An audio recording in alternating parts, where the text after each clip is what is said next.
If you're just joining us tonight, we want to go back to Emily Longnecker for an update on what Emily called a standoff, really, between police and a group of protesters a couple of minutes ago. Emily, what are you seeing now? Well, the protesters, most of them have left. They've dispersed. They headed out of the park. The police continue to stand here on New York Street, New York and Pennsylvania. But the protesters, most of them, many of them, went across the park and marched down Vermont. And at this point, we don't see them. We see some folks still continue to stay, rolling their cell phones, kind of looking at police. Police lined up, as you can see. I don't know if you can see them. We're zooming in on them. Still in their gear, still with their face masks, still with their batons, lined up as these folks, a few folks, stand on the corner. But look at the park. If we can pan over to the park, just a few minutes ago there were hundreds of people, and now they're not here anymore. Some of the folks that stay in the park who are homeless, we can see some of them are still here, but the folks with their signs, the protesters, they left and they marched down Vermont Street. And at this point, we don't see where they are. Police are here still. They have the streets blocked off. We saw this the other night too on Friday, right? It was, in a moment it would be calm, and then all of a second it wasn't calm, and that's kind of how this has gone.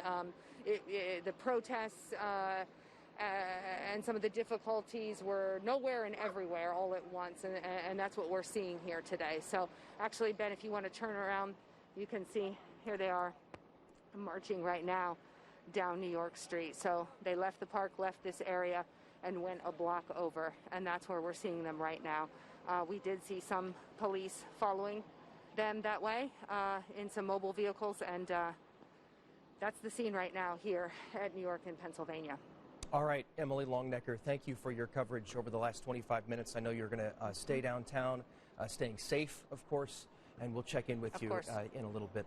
All right, so we want to bring back the other big headline tonight, which is the curfew that the city has put into place for tonight. That curfew takes effect in about an hour and a half from now at 8 o'clock. It's in effect from 8 p.m. until 6 a.m. No traveling on public streets, no gathering in public places.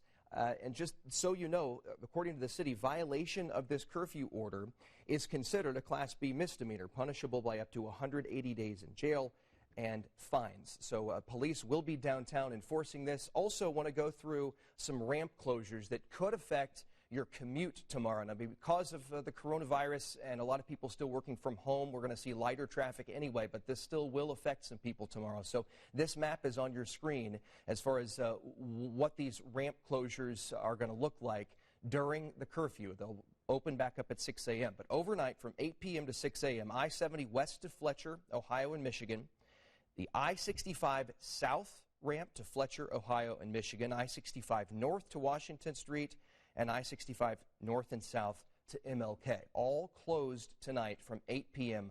until 6 a.m. IMPD will be downtown. Also, the governor ordered the National Guard to be on state properties to protect any further damage to state properties, including the State House and the State Government Center. State police also will be working to support them as well. Well, we want to show you some of the damage we've been seeing around downtown. Glass shattered, doors kicked in. It is what business owners are waking up to night after night this weekend. On top of that, they are still financially recovering from COVID-19.